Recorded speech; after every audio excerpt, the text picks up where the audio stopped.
कर्ण खरा कोण होता? दाजी पणशीकर. प्रकरण 13. पडला तरी नाक वर. पितामह भीष्म, आचार्य द्रोण, कृप आणि अश्वत्थामा यांनी वेळोवेळी कर्णाची कडक शब्दात निर्भत्सना करूनही कर्णावर त्याचा काहीही परिणाम झाला नाही. आत्मप्रौढीची कर्णाची लालसा यानंतरही वारंवार नित्य नव्या उर्मीने उसळून वर आली आहे. हा प्रसंग आहे महायुद्ध सुरू होण्यापूर्वीचा. सर्व सैन्यासह कुरुक्षेत्राकडे कूच करण्यापूर्वी दुर्योधनाने भीष्माला प्रश्न विचारला की तुम्ही पांडवांच्या संपूर्ण सैन्याचा नाश किती दिवसात कराल? असाच प्रश्न त्याने कृष्ण, कृप, अश्वत्थामा व कर्ण यांनाही विचारला. भीष्माने विचार करून दुर्योधनाला उत्तर दिले, पांडव सैन्याच्या नाशासाठी आपल्याला 1 महिना लागेल. द्रोणाचार्यांनीही 1 महिना लागेल असेच सांगितले. कृपाचार्यांनी 2 महिने लागतील असे सांगितले. तर अश्वत्थामाने त्याच कामासाठी 10 दिवस पुरेत असे उत्तर दिले. आता उत्तर देण्याची वेळ कर्णाची होती. कर्ण म्हणाला, आपण पांडवांच्या सैन्याचा फक्त 5 दिवसात निपात करू असे कर्णाने दुर्योधनाला उत्तर दिले. हे कर्णाचे घमेंडखोर उत्तर ऐकताच भीष्मांची प्रतिक्रिया काय झाली ते कर्णावर जराही संतापले नाहीत. उलट कर्णाच्या या बढाईखोर स्वभावाचे त्यांना हसूच आले आणि त्यांनी मोठ्याने हसूनच कर्णाला पुन्हा एकदा इशारा दिला की राधेय कर्णा, बाण, शंख व धनुष्य घेऊन श्रीकृष्णासह रथात बसूनही युद्धासाठी आलेल्या अर्जुनाशी जोपर्यंत तुझी गाठ पडत नाही तोपर्यंत तू अशा फुशारक्या मारशील आणि तोपर्यंत हीच काय पण यापेक्षाही आणखी बडबड करणे तुला शक्य आहे. भीष्म, द्रोणादी थोरांकडून वारंवार कानपिचक्या मिळूनही कर्णाच्या एकंदर वर्तनात तीळमात्र बदल व्हायला तयार नाही. पुढे प्रत्यक्ष युद्ध सुरू झाले. त्यावेळी पहिले 10 दिवस तर कर्णाला युद्धभूमीपासून दूरच राहावे लागले आहे. याला कारणही तोच होता. वास्तविक हे महायुद्ध म्हणजे कौरवांच्या जीवनमरणाचा प्रश्न होता. जिंकणे किंवा मरणे याशिवाय समोर दुसरा पर्यायच नव्हता. युद्धखोर कर्णानेच आपल्या दुष्कृत्याने कौरव कुलावर महायुद्ध ओढवून घेतले आहे. अशा वेळी प्रसंगाचे गांभीर्य लक्षात घेऊन कर्णाने स्वतःहून पितामहांची झाल्या अपराधाबद्दल निर्मळ अंतःकरणाने क्षमा याचना करायला हवी होती. तसेच स्वतः केलेली प्रतिज्ञा मागे घेऊन व भीष्म द्रोणांच्या खांद्याला खांदा लावून कर्णाने महायुद्धाच्या पहिल्या दिवसापासूनच सैन्याच्या आघाडीवर राहून भीष्मांचे संरक्षण करायला हवे होते.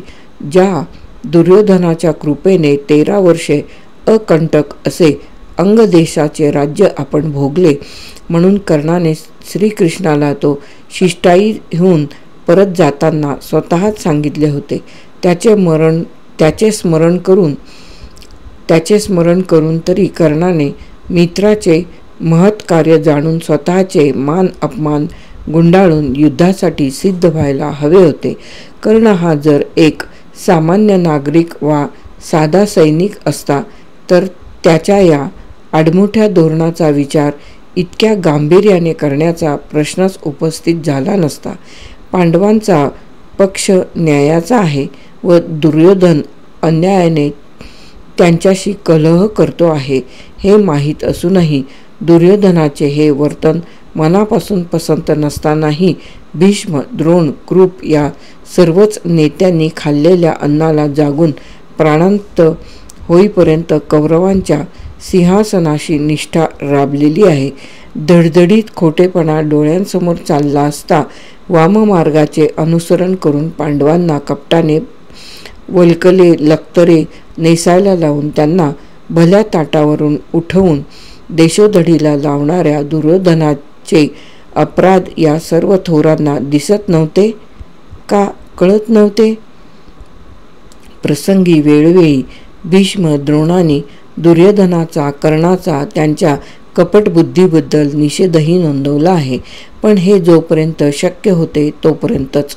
आपल्या शब्दांना दुर्योधनाच्या लेखी काय किंमत आहे ते हे सर्व मनोमन जाणूनही होते, परंतु सामोपचाराने कलह मिटण्याचे चिन्ह दिसेना.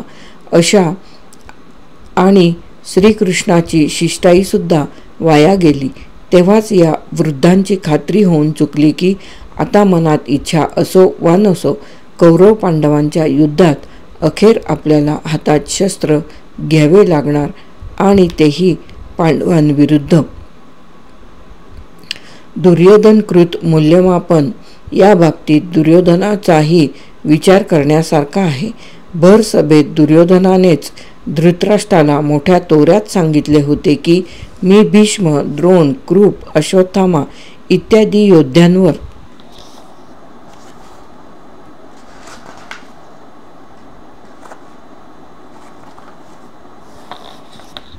जराही अवलंबून नसून फक्त एकट्या कर्णावरच विसंबून पांडवांचा पराभव करायला समर्थ आहे. कर्णावरचा हा अंधविश्वास धृतराष्ट्रालाही माहीत होताच, म्हणूनच त्याने दुर्योधनाला म्हटले होते. तसेच गांधारी, विदुर या सर्वांचेही असेच मत होते.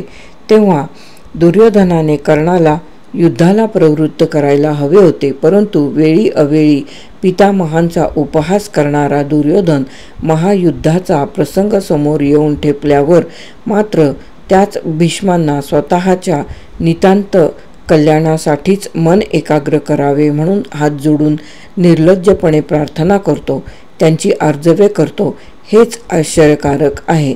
याचाच दुसरा अर्थ कर्णाच्या यथार्थ कर्तृत्वाचेही या निमित्ताने दुर्योधनाने मूल्यमापन केले आहे. पांडवांच्या संपूर्ण सैन्याचा निपात करायला भीष्मांना जर 1 महिना लागत असेल आणि त्याच कामासाठी कर्णाला फक्त 5च दिवस लागत असतील, तर वास्तविक दुर्योधनाने भीष्मांना डावलून कर्णाकडेच सैन्याची सर्व सूत्रे सोपवायला हवी होती. निदान 10 दिवसात पांडवांच्या सेनेचा दुव्वा उडवण्याची भाषा करणाऱ्या अश्वत्थाम्याला तरी सैन्याचे सर्वाधिकारी करायला हवे होते. पण कुटील राजकारणात मुरलेल्या दुर्योधनाने यापैकी काहीही केले नाही. भीष्म वृद्ध झालेले आहेत, शिवाय ते पांडवांना ठार करणार नाहीत हेही दुर्योधनाला माहीत आहे. अर्जुन वधाची प्रतिज्ञा करणाऱ्या कर्णाला भीष्म असेपर्यंत लढता येणार नाही हेही त्याला माहीत आहे. तरीही दुर्योधनाने भीष्मांनाच सेनापती केले. भीष्माचा त्याग कर या कर्णाच्या सल्ल्याकडे त्याने पूर्णतः दुर्लक्ष केले. त्याचे कारण दुर्योधन हा पक्का राजकारणी आहे. पितामह भीष्मांविषयी पांडवांच्या मनात, विशेषतः अर्जुनाच्या अंतःकरणात असलेली श्रद्धा दुर्योधनाला निश्चित ज्ञात आहे. या अपार श्रद्धेमुळेच पितामह युद्धासाठी समोर उभे राहिल्यानंतर अर्जुनाने कितीही मनात आणले तरी तो भीष्मांशी खऱ्या अर्थाने निकराचे युद्ध करू शकणार नाही, आणि याचाच लाभ भीष्मांना उठवता येईल व पांडवांच्या सैन्याचा विध्वंस करणे भीष्मांना शक्य होईल, असा दूरदृष्टीचा विचार दुर्योधनाने केलेला आहे. भीष्मांच्या सर्व अटी युद्धशास्त्राच्या दृष्टीने प्रतिकूल असताही शत्रुपक्षाबद्दल त्यांच्या मनात सहानुभूती आहे हे जाहीररित्या त्यांनी सांगूनही दुर्योधनाने भीष्मांनाच सेनापती करण्याचा आपला निर्णय खरा केला व कर्णासारख्या पांडवांच्या कट्टर वैऱ्याला पहिले 10 दिवस स्वस्थ बसायला अप्रत्यक्ष भाग पाडले. याचा कार्यकारण भाव निश्चित दुर्योधनाच्या अचूक राजकारणात सापडेल. विशेष म्हणजे दुर्योधनाचा हा अंदाज महायुद्धात पहिल्या दिवसात अचूक ठरला आहे. 5 दिवसात पांडवांच्या सैन्याचा संपूर्ण फडशा पाडण्याची घोषणा करणाऱ्या कर्णाचे प्रत्यक्ष महायुद्धात कोणी आणि किती पराभव करावेत याला काही मर्यादाच राहिली नव्हती. परंतु अभिमन्यू, सात्यकी आणि भीम यांनीही कर्णाला पाय उतार होऊन पळवून लावले आहे. युद्धातील जय पराजय हे तसे गृहीत धरावयाचे नसतात. जयापराजयाचे पारडे हे नेहमीच अस्थिर असते. त्यामुळे केवळ अशा पराभवांवरून एखाद्या योद्ध्याचे मूल्यमापन करणे न्याय्य ठरणार नाही. तसे पाहिले तर एकट्या कर्णाने अर्जुन सोडून इतर चारही पांडवांचा दारुण पराभव तर भर युद्धातच केलेला आहे. त्याहीपेक्षा कर्णाचा विशेष असा आहे की भीष्म आणि द्रोणांच्या पतनानंतर उरलेल्या पांडवांच्या सैन्यापैकी अर्धे सैन्य एकट्या कर्णाने अर्ध्या दिवसातच खाक केलेले आहे. अर्जुनालाही अनावर होण्या इतका कर्णाजवळ असलेल्या वासवी शक्तीचा प्रभाव माहीत होता. म्हणून तर त्याच्यावर घटोत्कचाला सोडण्याचा निर्णय श्रीकृष्णाला घ्यावा लागला. हे सर्व जरी खरे असले तरी 5 दिवसात पांडव सैन्याचा धुव्वा उडविण्याची गर्जना करणाऱ्या कर्णाचे वारंवार होणारे पराभव निश्चितच नामुष्कीचे आहेत. भीष्मानी सेनापती म्हणून 10 दिवस युद्ध केले, द्रोणाचार्यांनी 5 दिवस युद्ध केले आणि कर्ण फक्त 2 दिवस सेनापती होऊन तो अखेर अर्जुनाच्याच हातून मारला गेला. निदान पक्षी कर्णाने स्वतःच्या सामर्थ्यावर युद्धाची दिवस गणना अधिक टिकवून धरायला हवी होती.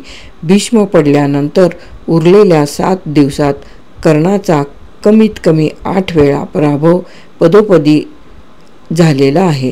या सत्य घटनेकडे मुद्दाम दुर्लक्ष करून आधुनिक लेखकांनी अर्जुनापेक्षा कर्णाला पराक्रमी करण्याचा कितीही मोहक आणि रंजक भाषाशैलीत प्रयत्न केला तरी तो कितीसा टिकाव धरणार. युधिष्ठिराला जिवंत पकडण्याची विनंती दुर्योधनाने द्रोणाचार्यांना केली. त्यावेळी द्रोणाचार्यांनी अर्जुनाला, जर तुम्ही दुसरीकडे युद्धात गुंतवून ठेवण्याची व्यवस्था केलीत तरच युधिष्ठिराला पकडणे मला शक्य होईल असे दुर्योधनाला सांगितले. अर्जुनाच्या रुद्रतुल्य पराक्रमाचा धाक द्रोणाचार्यांनाही किती होता याची यावरून कल्पना येईल. अर्जुन लढत असताना अर्जुनाच्या सहाय्यापैकी कोणाही वीराला अर्जुनासमोर कौरवांना मारता आलेले नाही. उलट कर्ण, द्रोण, कृप, अश्वत्थामा, दुर्योधन, दुःशासन इत्यादी योद्ध्यांच्या देखत अर्जुनाने जयद्रथाचा शिरच्छेद केलेला आहे. कर्णाच्या अंगावर भीष्म धावून गेल्यानंतर त्याच्या रक्षणासाठी दुर्योधनाने आपल्या बंधूंना भीमाशी लढण्यासाठी पाठविले. त्यापैकी 14-15 तरी बंधूंना भीमाने कर्णाच्या डोळ्यादेखत कंठस्नान घातले. कर्णासारखा पराक्रमी वीर असूनही भीमाच्या तावडीतून दुर्योधनाच्या त्या भावाला कर्णाला जिवंत ठेवता आले नाही. भीमासारख्या गदायुद्ध प्रवीण योद्ध्याकडून धनुर्विद्या निपुण अशा कर्णाचा धनुष्यबाणानेच भीमाने 3-4 वेळा पराभव करावा. यापेक्षा कर्णाची नामुष्की कोणती. असा अनेक ठिकाणी मार खाणारा कर्ण मात्र तरीही डरकाळ्या फोडून वल्गना करतोच आहे, गर्जना करून आत्मप्रौढी मिरवतोच आहे.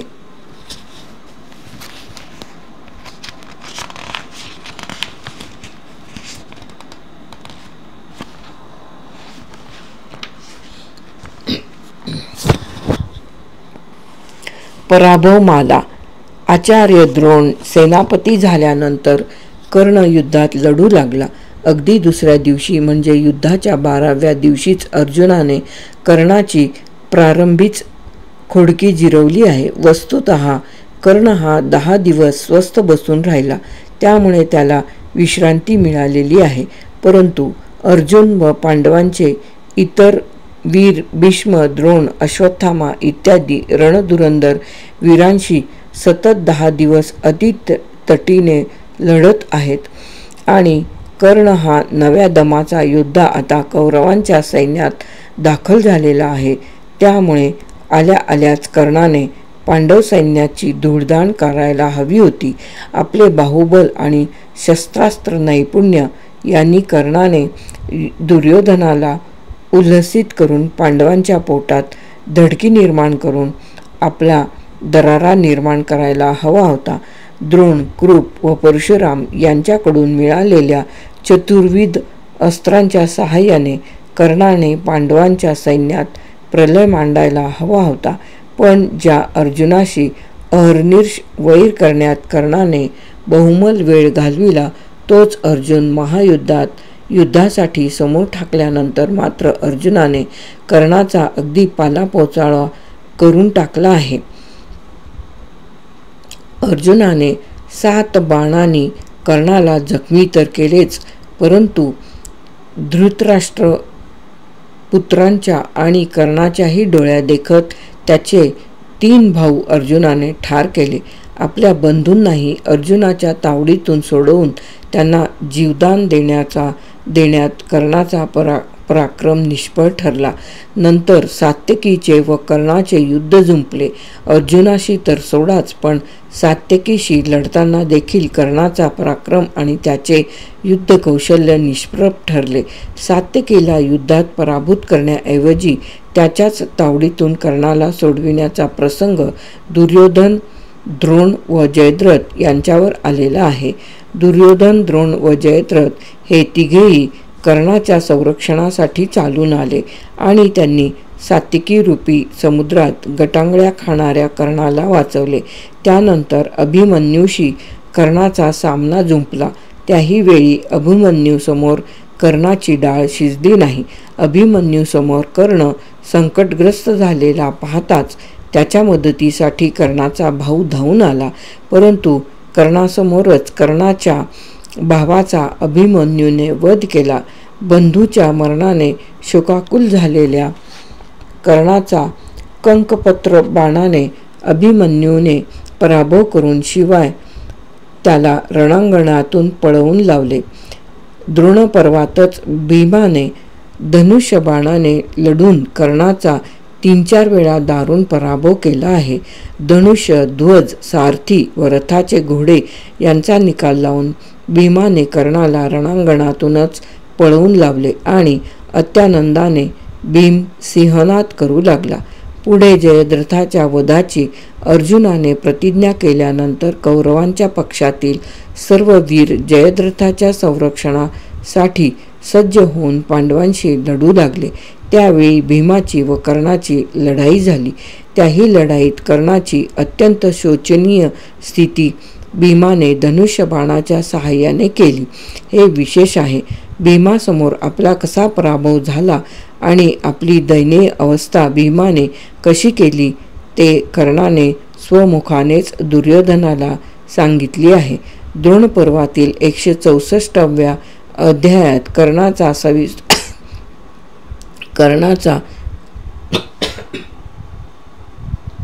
सविस्तर कबुली जबाब आलेला आहे. 5 दिवसात संपूर्ण पांडव सैन्याचा निपात करण्याची, सिंहगर्जना करण्याची किमया करणारा तो कर्ण हाच का, असा संभ्रम निर्माण व्हावा अशीच दुर्दशा भीमाने कर्णाची केलेली आहे. अर्जुनाच्या तावडीतून जयद्रथाला सोडविण्यासाठी कर्णा तू सज्ज हो आणि जयद्रथाचे प्राण वाचव, असे ज्यावेळी दुर्योधनाने कर्णाला सांगितले त्यावेळी भीमाच्या घणाघाताने विकलांग झालेला कर्ण दुर्योधनाला काय सांगतो ते पाहण्यासारखे आहे. भीमाच्या प्रचंड माऱ्यासमोर उभे राहण्याची क्षमता गमावून बसलेला कर्ण दीन असहाय्य होऊन दुर्योधनाला सांगत आहे की राजा दुर्योधना, माझे संपूर्ण जीवनच मी तुला समर्पित केले आहे. मी मुळी तुझ्यासाठीच असल्यामुळे माझ्याकडून होण्यासारखा सर्व प्रयत्न करून यथाशक्ती मी युद्ध करीन व अर्जुनाच्या हातून सैंधव म्हणजे सिंधू देशाचा राजा जयद्रथ मारला जाणार नाही याची दक्षता घेईन. भीष्म मेल्यानंतरच पृथ्वीवरील सर्व राजे माझा पराक्रम पाहतील. भीष्मांचे निधन झाल्यावरच मी पांडवांकडील सर्व महारथ्यांशी लढेन वगैरे वगैरे घोषणा करणाऱ्या कर्णाची यावेळची भाषा किती हास्यास्पद आहे याची कल्पना येऊ शकेल. ज्याच्या खांद्यावर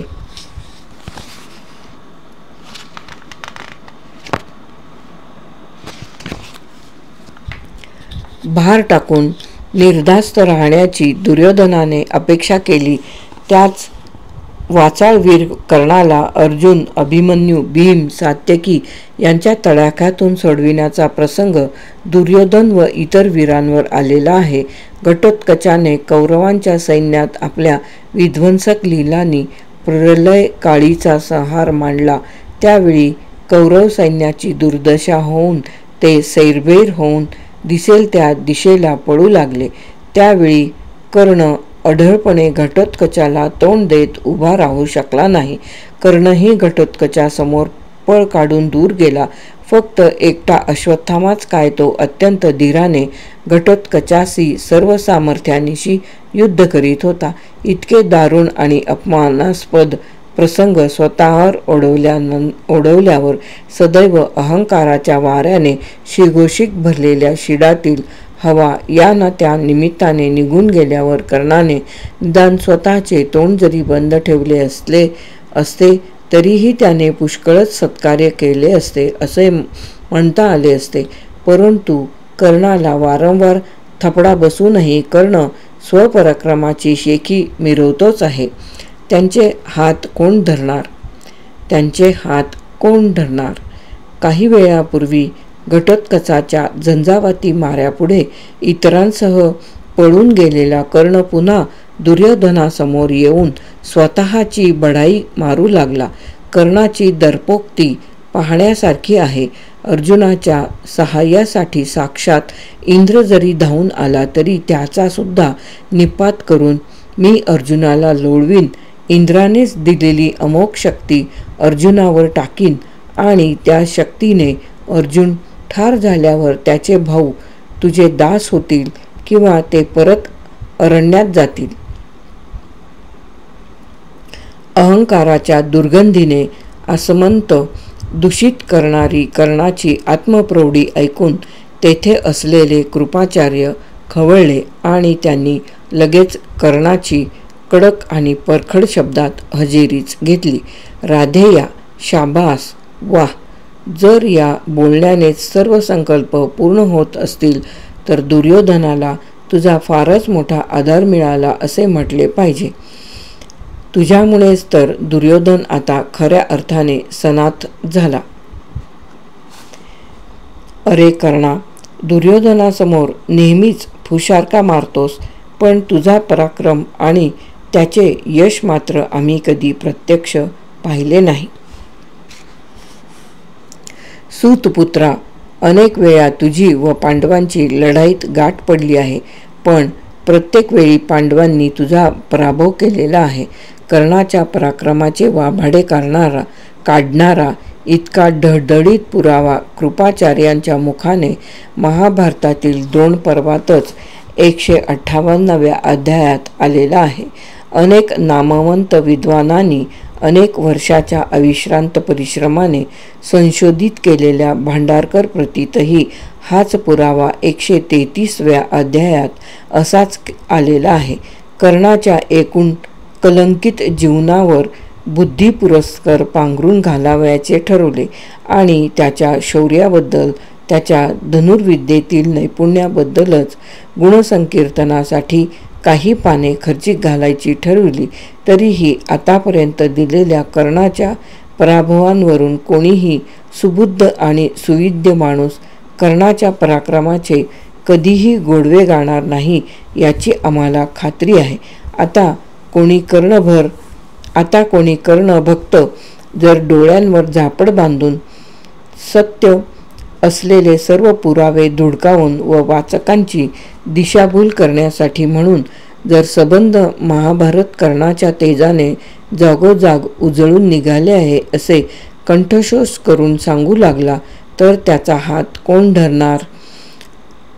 अनभ्यस्त विषय आणि अप्रगल्भ विचार यांची मांडणी आकर्षक भाषा शैलीत करून भारतीयांची अस्मिता जागृत करण्याचा महापुरुषाचा आव विटी एवढ्या विश्वात चिमणीच्या वेगाने विहार करण्यात धन्यता मानणाऱ्या एरूंनी कदापि करू नये एवढीच माफक अपेक्षा.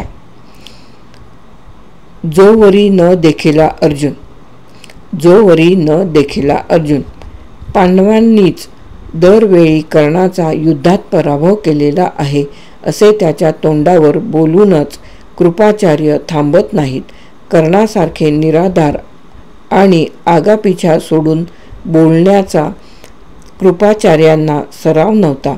कृपाचार्यांनी लगेच पुढच्याच श्लोकात कर्णाचे यापूर्वीचे जाहीर व शोचनीय पराभव पुराव्यासहित नोंदविले आहेत. कृपाचार्य म्हणाले, गंधर्वांनी दुर्योधनाला घोषयात्रेच्या प्रसंगी ज्यावेळी अटक केली तेव्हा सैन्याने गंधर्वांशी लढा दिला. पण कर्णा, तू मात्र सर्वांच्या आधी लढाईतून पळून गेलास. विराटाच्या नगरीत एकट्या अर्जुनानेच सर्व कौरवांसह कर्णा तुझाही पराभव केलेला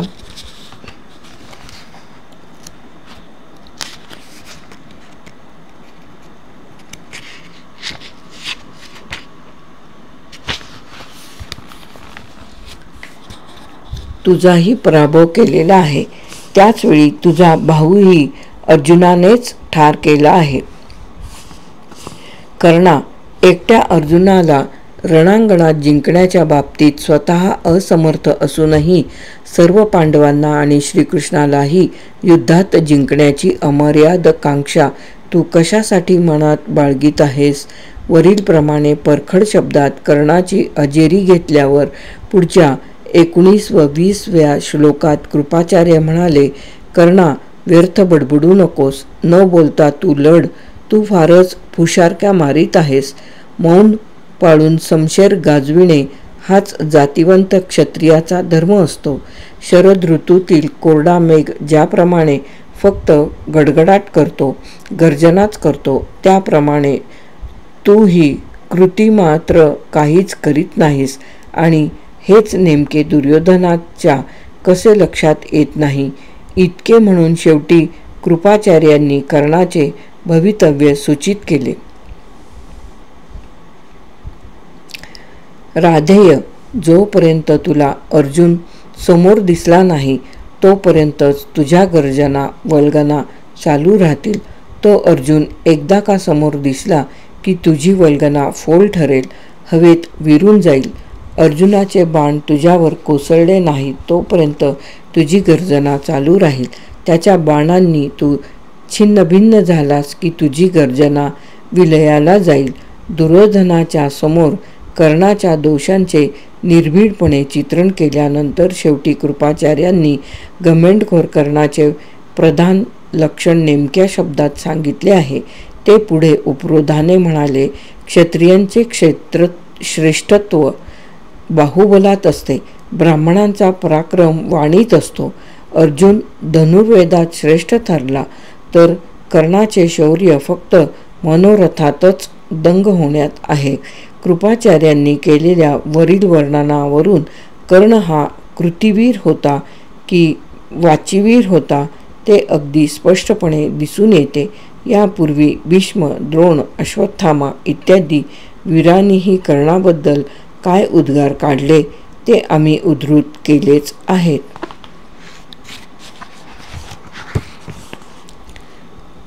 पुन्हा इशारा. आपल्या घमेंडखोर स्वभावाने आपलेच गुरु कृपाचार्य इतके कठोर होऊन आपल्याला बोलत आहेत.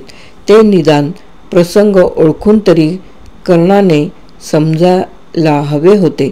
पण कर्णाच्या स्वभावात मुरलेला उन्मत्तपणा कर्णाला स्वस्थ कसा बसू देणार? मागे जसे तो पितामह भीष्मांना शिवराळपणे अद्दातद्दा बोलला होता, तोच प्रकार कर्णाने कृपाचार्यांच्या बाबतीत केला आहे. स्वतः पांडव पक्षाकडून सतत पराभव होत असूनही व रोज रक्ताचे पाट वाहणारे रणकंदन चालू असूनही कर्णाने त्या ठिकाणी आचार्य कृपांना दुरुत्तरे करण्यास प्रारंभ केला. स्वतःच्या घमेंडखोर स्वभावाचे त्याने पुन्हा पुन्हा निर्लज्जपणे समर्थन करण्यास सुरुवात केली. यामुळे कृपाचार्यांनी त्याच्या मनोरथप्रिय प्रवृत्तीबद्दल, अर्जुनवधाच्या लालसेबद्दल कडक भाषेत कर्णाला पुन्हा इशारा दिला. त्यामुळे कर्ण इतका भडकला इतका क्षुब्ध झाला की तो एखाद्या दारुड्यासारखा आपल्याच आचार्यांना विशेषणे वापरू लागला. दुर्मती, वृद्ध, पुरुषाधम, द्विजाधम इत्यादी अत्यंत हीन शब्दांनी कर्ण कृपांवर आग पाखडू लागला. संतप्त झालेला कर्ण शेवटी आचार्य कृपांना बेफामपणे बोलून मोकळाही झाला. कृपाचार्य, तलवारीने मी आपली जीभ छाटून टाकीन, समजलात? खबरदार.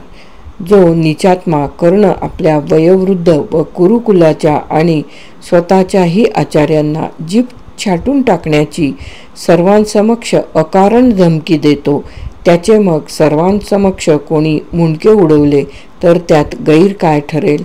भीष्म, द्रोण, कृप, श्रीकृष्ण, भीम, अर्जुन यांना कर्णाचा शिरच्छेद करण्याची तशी संधी यापूर्वीही मिळाली नव्हती असे नाही. तसा विकट प्रसंग कर्णानेच आपल्या अश्लाघ्य वर्तनाने दरवेळी आणलेला आहे. अश्वत्थाम्याचा सल्ला. अश्वत्थाम्याचा हल्ला. अश्वत्थाम्याचा हल्ला. कृपाचार्य हे अश्वत्थाम्याचे मामाच. कर्ण जरी गुरुद्रोही असला, अगदी उलट्या काळजाचा असला तरी, म्हणजे इतरांनीही तसेच मुरदाड असले पाहिजे असे नाही. कृपाचार्य हे अश्वत्थाम्याचे मामाच. कर्ण जरी गुरुद्रोही असला, अगदी उलट्या काळजाचा असला, म्हणजे इतरांनीही तसेच मुरदाड असले पाहिजे असे नाही. सर्वांसमक्ष कर्णाने कृपमामाची केलेली ही निंदा त्या तेजस्वी व तामसी अश्वत्थाम्याला कशी सहन व्हावी? कर्णाच्या या उन्मत्त, बडाईखोर व नीच वृत्तीच्या गलिच्छ प्रदर्शनामुळे अश्वत्थाम्याचा संताप इतका अनावर झाला की त्याने सरळ कसलाही विचार न करता आपले धारदार खड्गच उपसले आणि तो धावून गेला कर्णाच्या अंगावर. कर्णासमोर उभे राहून अश्वत्थामा कर्णाला म्हणाला, नीचा, निराधमा, कृपाचार्यांची जीभ छाटून टाकण्याची भाषा ज्या अर्थी तू या ठिकाणी बोललास त्या अर्थी कर्णा, थांब, मीच तुझे शिर धडा वेगळे करून टाकतो. प्रथम तुलाच मी कंठस्थान घालतो, थांब.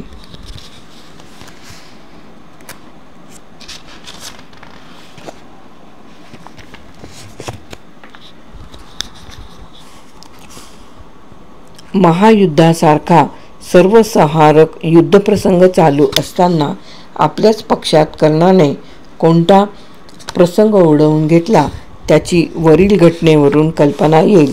संतप्त झालेल्या अश्वत्थाम्याने खरोखरच कर्णाचे मुंडके उडवलेही असते. कर्ण त्याच शिक्षेला वस्तुतः पात्रही होता, परंतु एकतर कर्णाच्या आयुष्याची दोरी ताणलेली होती तरी तुटलेली नव्हती. घनघोर युद्धात हे घरातलेच युद्ध प्राणांतिक ठरू नये म्हणून दुर्योधन आणि कृपाचार्य यांनी त्या पिसाळलेल्या अश्वत्थाम्याची अर्जवे करून त्याला आवरले, शांत केले. त्यांच्या त्या शब्दाला मान देऊन अश्वत्थाम्याने खड्ग नाईलाजाने म्यान केले, तरीही त्याने शेवटी कर्णाला ठणकावून सांगितलेच, दुष्ट सूतपुत्रा, यावेळी आम्ही तुला क्षमा करतो, पण लक्षात ठेव, तुझा हा उफाळणारा गर्व तो अर्जुनच शेवटी नामशेष करील.